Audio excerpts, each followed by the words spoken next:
आकाशवाणी मध्य प्रदेश से प्रस्तुत हैं प्रादेशिक समाचार।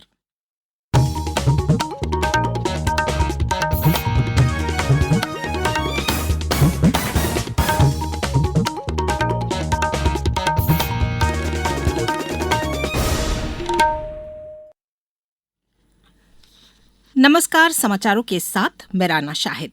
पहले इस बुलेटिन के मुख्य समाचार।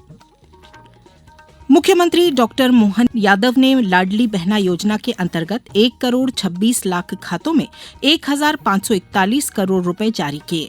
प्रदेश के 18 जिलों में आज से शुरू हुआ 3 दिवसीय पोलियो रोधी अभियान। पिलाई जा रही है 2 बूंद जिंदगी की। केंद्रीय मंत्री ज्योतिरादित्य सिंधिया ने आज अशोकनगर जिले के चंदेरी में हैंडलूम पार्क का किया दौरा। बुनकरों को योजनाओं के लाभ सीधे पहुंचाने के लिए दिए निर्देश। और प्रदेश में गिरा रात का पारा, सुबह शाम होने लगा गुलाबी ठंड का एहसास। अब समाचार विस्तार से।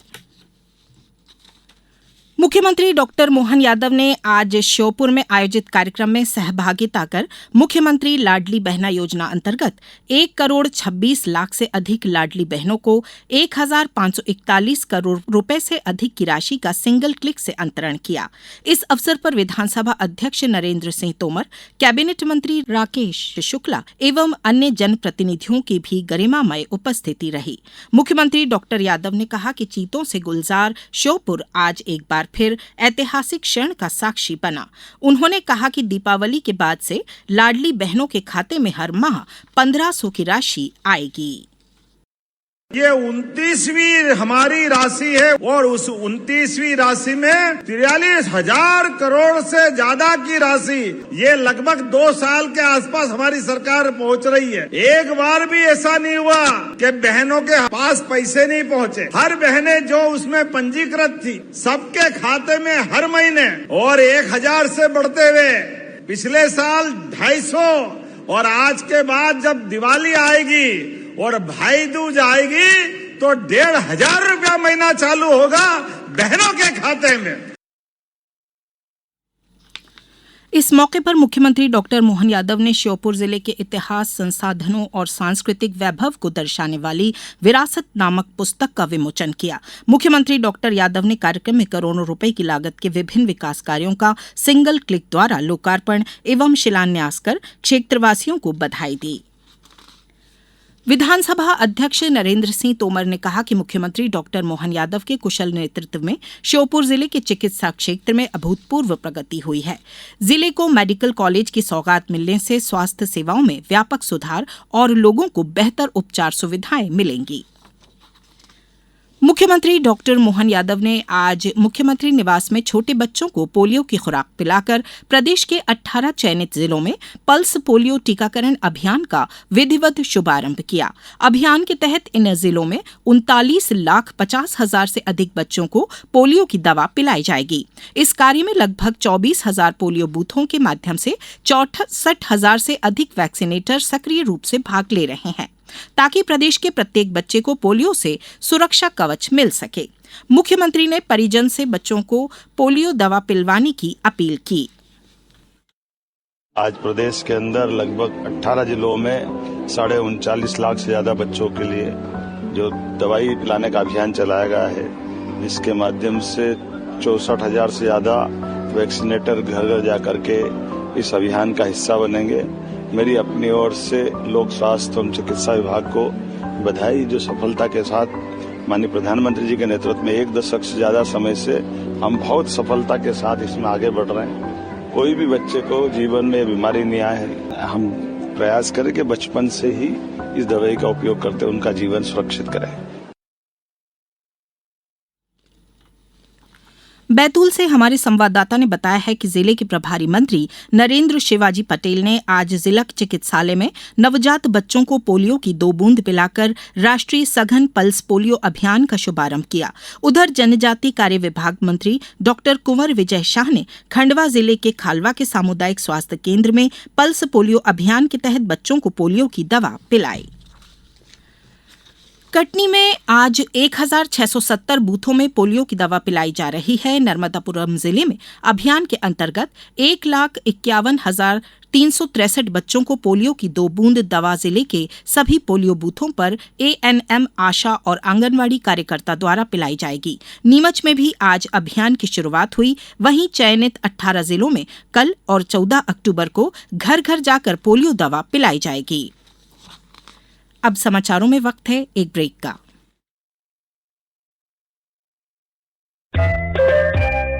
ये समाचार आप आकाशवाणी मध्य प्रदेश से सुन रहे हैं। ये समाचार बुलेटिन YouTube पर, Madhya Pradesh news All India Radio channel पर और फेसबुक, साथ ही एक्स प्लेटफॉर्म पर AIR न्यूज भोपाल पर सुने जा सकते हैं। इसके अलावा आप हमारी वेबसाइट newsonair.gov.in पर अथवा न्यूज ऑन AIR ऐप पर भी समाचार सुन सकते हैं। ब्रेक के बाद समाचारों में एक बार फिर आपका स्वागत है। प्रधानमंत्री नरेंद्र मोदी ने वस्तु और सेवा कर यानी GST बचत उत्सव की घोषणा पिछले महीने की 22 तारीख को की थी। इसका लाभ पूरे देश को मिल रहा है। आज एक नजर उत्तर प्रदेश में विभिन्न उद्योगों पर इसके सकारात्मक प्रभाव पर। नए GST सुधार उत्तर प्रदेश के कारीगरों, किसानों और छोटे उद्यमों के लिए एक बड़ा बढ़ावा है। संशोधित दरों के तहत कई वस्तुओं पर अब कम कर लगेगा, जिससे स्थानीय उत्पाद अधिक किफायती हो जाएंगे और पारंपरिक उद्योगों को बढ़ावा मिलेगा। यह सुधार राज्य के पारंपरिक शिल्प और कपड़ा क्षेत्रों के लिए विशेष महत्व रखता है। कानपुर और आगरा के चमड़ा और जूता उद्योग, जिनमें 10 लाख से ज्यादा कर्मचारी कार्यरत हैं, लाभान्वित होंगे, क्योंकि 2,500 रुपए तक की कीमत वाली वस्तुओं पर अब केवल 5% GST लगेगी। इसी तरह लखनऊ के चिकनकरी जैसे हस्तकढ़ाई की कृतियां उपभोक्ताओं के लिए अधिक सुलभ हो जाएंगे, क्योंकि इस पर सिर्फ 5% स्लैब रखा गया है, जिससे इन शिल्पों पर अपनी आजीविका के लिए निर्भर हजारों कारीगरों को राहत मिलेगी। वहीं फिरोजाबाद के GI टैग कांच शिल्प को भी बढ़ावा मिलेगा, क्योंकि कांच के बर्तनों और चूड़ियों पर GST घटाकर 5% कर दिया गया है, जिससे ये वस्तुएं 6 से 7% सस्ती हो गई हैं। संशोधित दरों के साथ अगली पीढ़ी के GST सुधारों का उद्देश्य उपभोक्ताओं के लिए सामर्थ्य बढ़ाना और कारीगरों के मार्जिन में सुधार करना है, जिससे त्योहारों के मौसम और उसके बाद बिक्री, नौकरियों और ग्रामीण आजीविका में वृद्धि सुनिश्चित होगी। समर्थ के साथ नीतिका गुप्ता, आकाशवाणी समाचार, नई दिल्ली। राष्ट्रीय जनतांत्रिक गठबंधन NDA ने बिहार चुनाव के लिए सीटों के बंटवारे की घोषणा कर दी है। एक सोशल मीडिया पोस्ट में भाजपा महासचिव विनोद तावड़े ने कहा कि भारतीय जनता पार्टी 101 सीटों पर चुनाव लड़ेगी। इतना ही सीटें जनता दल यूनाइटेड को भी दी गई हैं। लोक जनशक्ति पार्टी रामविलास 29 सीटों पर, राष्ट्रीय लोक मोर्चा और हिंदुस्तानी अवाम मोर्चा 6-6 सीटों पर चुनाव लड़ेंगे। यह घोषणा नई दिल्ली स्थित भाजपा मुख्यालय में सहयोगी दलों के शीर्ष नेताओं की औपचारिक बातचीत के बाद की गई। केंद्रीय संचार एवं पूर्वोत्तर क्षेत्र विकास मंत्री और गुना सांसद ज्योतिरादित्य सिंधिया ने आज अशोकनगर जिले के चंदेरी में इंडस्ट्रियल इंफ्रास्ट्रक्चर अपग्रेडेशन स्कीम के तहत बने हैंडलूम पार्क का दौरा किया। इस दौरान उन्होंने कलेक्टर, पुलिस अधीक्षक सहित संबंधित विभागों के अधिकारियों एवं परियोजना निदेशकों के साथ बैठक ली। उन्होंने वोकल फॉर लोकल के मंत्र की सजीव मिसाल माने जाने वाले इस केंद्र की विस्तृत समीक्षा की और बुनकरों को सीधे लाभ सुनिश्चित करने के लिए जिला प्रशासन एवं परियोजना हितधारकों को निर्देश दिए। केंद्रीय मंत्री ने चंदेरी के इस जीवंत परंपरा से जुड़े 6,000 बुनकरों तथा हैंडलूम पार्क में कार्यरत सभी 240 सक्रिय करघरों के संचालन की वर्तमान स्थिति की जानकारी ली।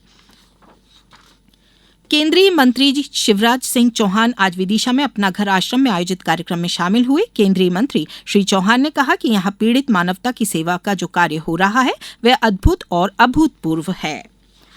प्रदेश में बारिश के बाद ठंड का एहसास होने लगा है। रात और सुबह के वक्त पारा गिरने से ठंड बढ़ गई है। हालांकि मौसम विभाग ने प्रदेश के पूर्वी हिस्से में अगले 4 दिन हल्की बारिश का अलर्ट जारी किया है। सिवनी, मंडला, बालाघाट, अनूपपुर और डिंडोरी में पानी गिर सकता है। वहीं भोपाल, इंदौर, उज्जैन, नर्मदापुरम और ग्वालियर संभाग के शहरों में रातें ठंडी रहेंगी। इससे पहले शनिवार को भी पूर्वी हिस्से में बूंदाबांदी रिकॉर्ड की गई। मौसम विभाग के अनुसार पूर्वी हिस्से में लोकल सिस्टम की सक्रिय होने की वजह से बारिश होने का अनुमान है। अब कुछ समाचार संक्षेप में। केंद्रीय मंत्री शिवराज सिंह चौहान ने आज विदिशा में कहा कि पर्यावरण की रक्षा करना भी सेवा है। उन्होंने कहा कि मैं प्रतिदिन पौधा लगाता हूं। उन्होंने कहा कि विदिशा में पर्यावरण को बेहतर बनाने के लिए हमें मिलकर कार्य करना होगा। जबलपुर में त्योहारों से पहले मिठाइयों में मिलावट रोकने के लिए प्रशासन का गरुण दल सक्रिय हो गया है। दल द्वारा ऑपरेशन स्वीट क्लीन चलाया जा रहा है। इस बुलेटिन में इतना ही। अगला बुलेटिन सुनिए कल सुबह 7:10 पर। नमस्कार।